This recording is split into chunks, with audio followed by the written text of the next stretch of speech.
SMP selama hampir 2 bulan ya Bapak Ibu. Kami di sini dituntut untuk mengembaskannya kepada Bapak Ibu sekalian di sekolah ini. Yang pertama di sini kita akan memberdayakan positif untuk belajar. Silakan Bapak Ibu.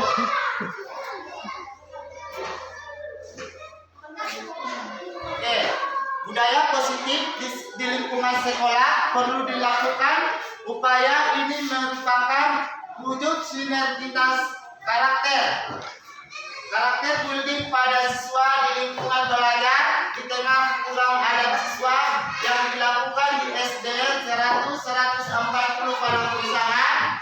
Hal ini merupakan upaya untuk menanamkan budaya positif kepada siswa untuk membangun generasi yang bermanfaat. Dalam menciptakan budaya positif ini Bapak Ibu, kita perlu memperhatikan lebih mendalam tentang strategi yang menumbuhkan lingkungan yang positif di sekolah. Untuk mendukung pembelajaran yang bermakna dengan cara melakukan berbagai upaya dalam menerapkan dan meningkatkan disiplin kesungguhan, mengontrol murid, menjalankan dalam menerapkan budaya positif. Ya, sini kita lihat salah satunya budaya malu di SDN 100 Padang Sungsangan.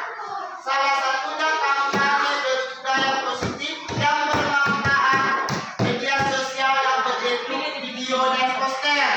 Ya Bapak Ibu, hal ini dirasa efektif karena dekat dengan keseharian belajar siswa dalam metode murid maupun daring.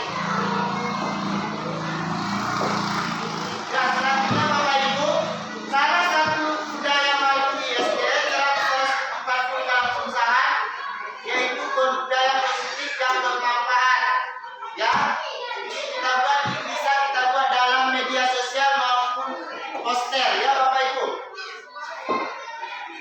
Ini saya rasa bisa efektif karena dengan keseharian belajar siswa dalam metode tatap muka.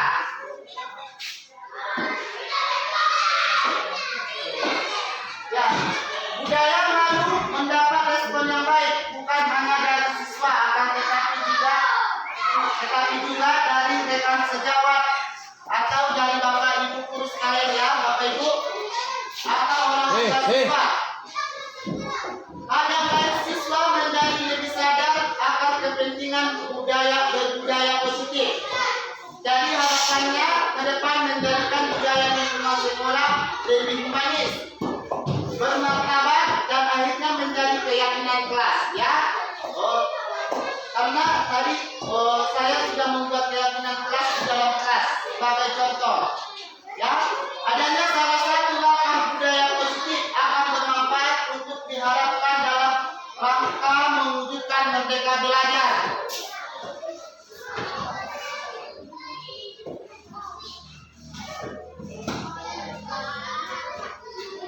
Di sini budaya positif itu ada 6 ya Bapak Ibu. Yang pertama, perubahan paradigma stimulus respon. Yang kedua, konsep disiplin positif keyakinan kelas. Yang selanjutnya, pemenuhan 5 kebutuhan dasar manusia, 5 posisi kontrol, dan yang terakhir segitiga restitusi. Yang pertama tadi perubahan paradigma stimulus respon. Ya, perubahan paradigma stimulus respon yaitu untuk membangun budaya positif, sekolah perlu menyediakan lingkungan yang aman dan nyaman agar murid mampu berpikir mandiri dan mencipta dengan merdeka mandiri dan bertanggung jawab. Salah satu strategi yang perlu ditinjau ulang adalah bentuk disiplin yang dijalankan selama ini di sekolah-sekolah kita. Ya, selanjutnya Bapak Ibu,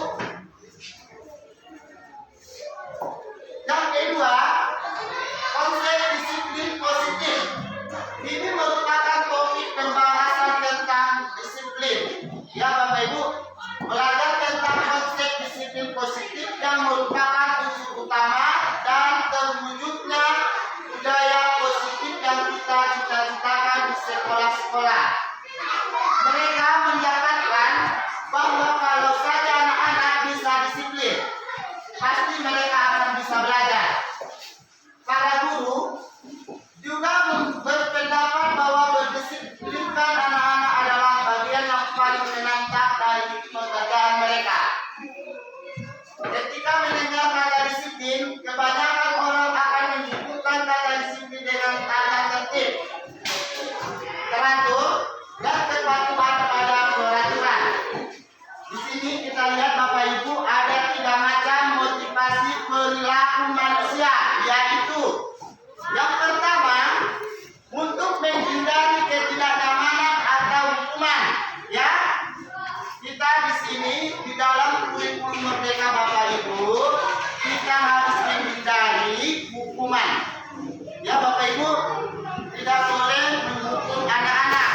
Yang kedua, untuk mendapatkan imbalan atau penghargaan dari orang lain. Ya, di sini pun di kurikulum Merdeka senyum. kita tidak boleh memberikan imbalan kepada anak. Ya, yang ketiga, untuk menjadi orang yang mereka inginkan dan menghargai diri sendiri dengan nilai-nilai yang mereka percaya. Sampai di sini Bapak Ibu ada yang mau ditanyakan? Kalau tidak ada lagi Bapak Ibu, kita lanjut ke yang nomor 3. Ya, di sini yang nomor 3 keyakinan kelas. Di dalam keyakinan kelas ini kita harus membentukkan keyakinan kelas. Jadi Bapak Ibu, terutama bagi wali kelas, di dalam kelas itu harus membuat keyakinan kelas. Ya, keyakinan kelas itu yang pertama keyakinan kelas yang bersifat lebih abstrak daripada peraturan. Ya, Bapak Ibu, di sini tadi kami sudah membuat ada di sini contoh keyakinan kelas. Ya Bapak Ibu, di sini sudah ada contoh keyakinan kelas serta peraturan kelas. Ya Bapak Ibu, yang kedua keyakinan kelas berupa pernyataan-pernyataan universal. Dan yang ketiga, pernyataan keyakinan kelas senantiasa dibuat dalam bentuk positif. Yang keempat, keyakinan kelas tidak terlalu banyak sehingga mudah diingat dan dipahami oleh semua warga kelas. Keyakinan kelas sebaiknya sesuatu yang dapat diterapkan di lingkungan tersebut. Selanjutnya, semua warga kelas hendaknya ikut berkontribusi dalam pembuatan keyakinan kelas lewat kegiatan surat pendapat. Jadi yang keenam ini Bapak Ibu, guru tidak boleh membuat keyakinan kelas sendiri. Kita harus kasih ke anak-anak. Ya, kita buat contoh seperti yang pertama tadi sana, saling menghormati dan menyayangi. Kita buat selembar kertas, kita bagikan sama anak-anak. Keyakinan kelas apa yang mau dia ditulis. Ya Bapak Ibu, setelah dia membuat keyakinan kelas tersebut, baru kita tempelkan pokoknya di ruangan sekolah. Ya, anak-anak setiap hari melihat apa yang ditulis orang itu mengenai keyakinan kelas.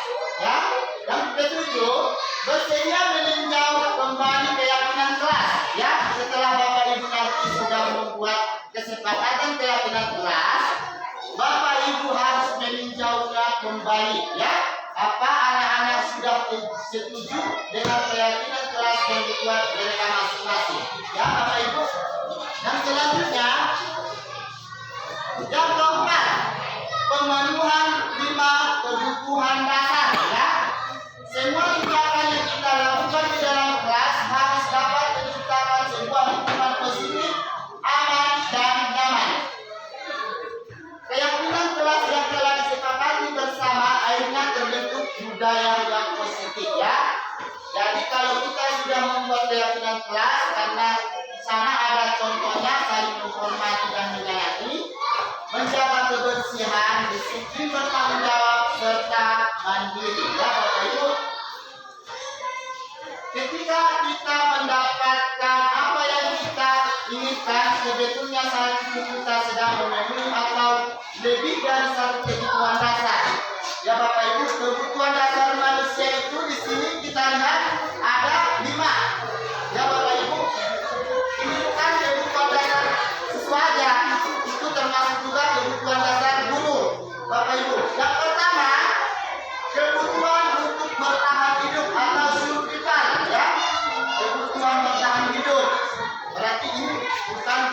satu kebutuhan dasar untuk siswa juga ya Bapak Ibu. Yang kedua, cinta dan kasih sayang atau love and routine ya. Kebutuhan untuk diterima ya. Yang ketiga, kebebasan atau freedom ya Bapak Ibu. Yang keempat, kesenangan atau fun. Kebutuhan akan rasa senang ya Bapak Ibu. Dan yang terakhir, penguasaan atau power. Kebutuhan ini pengakuan atas kemampuan ya Bapak Ibu. Ketika seorang murid melakukan suatu perbuatan yang bertentangan dengan nilai-nilai kebajikan atau melanggar peraturan akibat, sebenarnya dikarenakan mereka gagal memenuhi kebutuhan dasar mereka ya Bapak Ibu.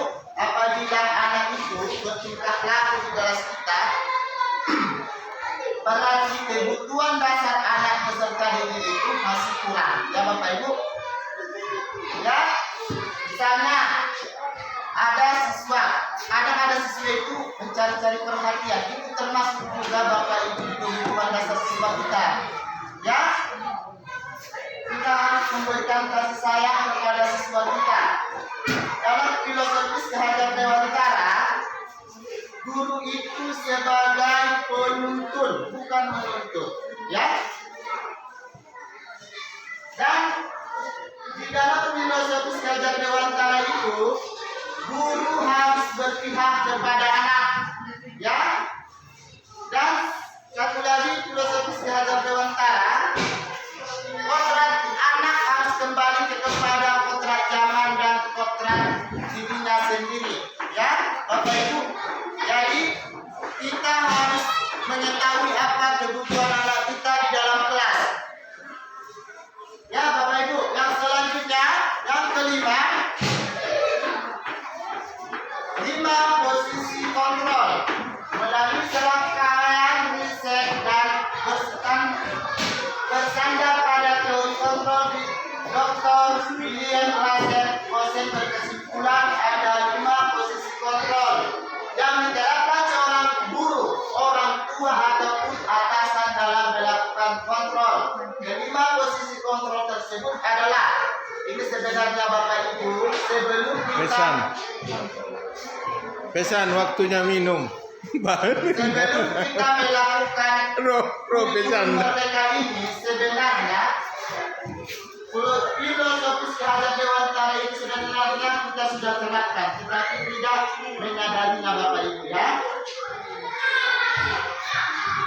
Selanjutnya, posisi kontrol yang pertama, penghukum atau hukuman fisik atau verbal patuhi kata tertib ya Bapak Ibu.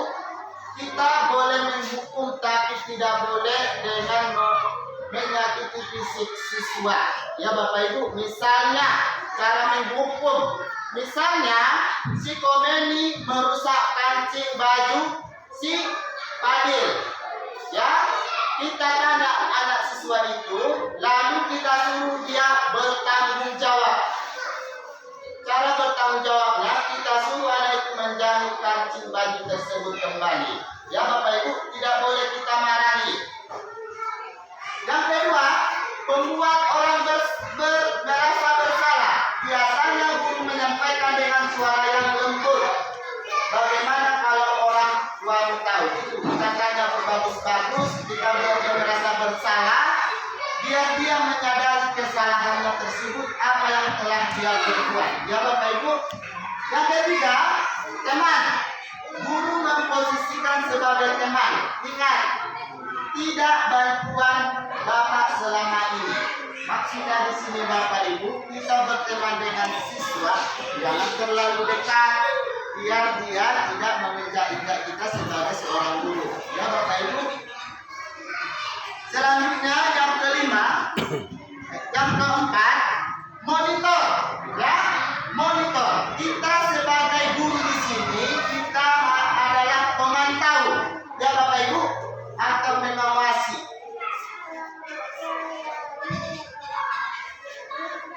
Kita harus mengawasi apa yang telah dilakukan siswa kita ya Bapak Ibu. Yang kelima, yang terakhir, manajer ya.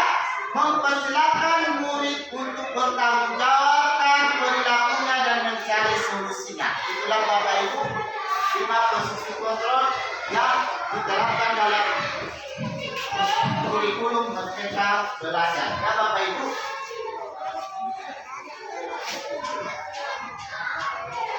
Keenam, inilah segitiga restitusi. Ya, yang pertama menstabilkan identitas, yang kedua validasi tindakan yang salah, yang ketiga menanyakan keyakinan. Inilah Bapak Ibu pengertian segitiga restitusi. Segitiga restitusi adalah proses menciptakan kondisi bagi murid untuk memperbaiki kesalahan. Tadi kita sudah bahas di 5 posisi kontrol ya Bapak Ibu. Langkah-langkah dalam melaksanakan segitiga restitusi. Yang pertama, menstabilkan identitas, yaitu kita semua akan melakukan hal terbaik yang bisa kita lakukan ya. Apabila ada siswa yang bermasalah, kita harus menstabilkan dulu. Ya Bapak Ibu, kita tanyakan apa permasalahannya. Yang kedua, validasi tindakan yang salah ya. Kita cari tahu di mana kesalahan siswa tersebut. Atau semua perilaku memiliki alasan ya. Yang ketiga, menanyakan keyakinan kelas ya. Setelah kita menstabilkan identitas, validasi tindakan yang salah, kita kembali keyakinan kelas. Kita tanya siswa tersebut, keyakinan kelas mana yang belum dia penuhi. Ya Bapak Ibu, misalnya saling menghormati dan saling menyayangi. Itulah yang belum dia penuhi. Misalnya seperti siswa yang sudah berkelahi. Ya kan Bapak Ibu? Selanjutnya, ya, terima kasih. Apabila yang bertanya, yang ada yang bertanya Bapak Ibu, silakan. Tanya Boh. Pino matsa ada sangat dua. Memang ibu agama. Ibu agama. Guru agama pun bisa memperlihatkan kelasnya sendiri, Pak. pelajarannya sendiri.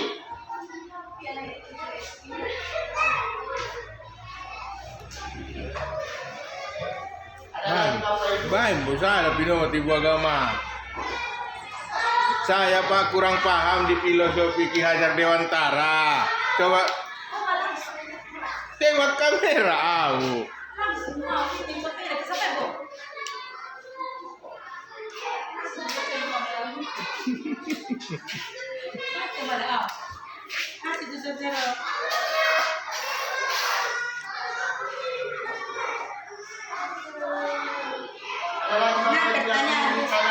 Si Lila, yang paling muda. Segar do beda Bo. Yang paling tua dengan yang paling muda.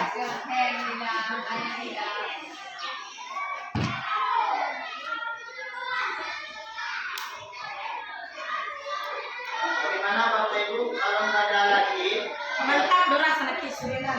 kita cukupkan presentasi kita hari ini. Ya, di sini saya akan tutup presentasiku hari ini. Terima kasih kepada Bapak Ibu guru yang sudah mendengarkan presentasi saya di pagi hari menjelang siang hari ini. Sekali lagi saya ucapkan terima kasih banyak. Wabillahi taufiq wal hidayah. Assalamualaikum warahmatullahi wabarakatuh. Waalaikumsalam.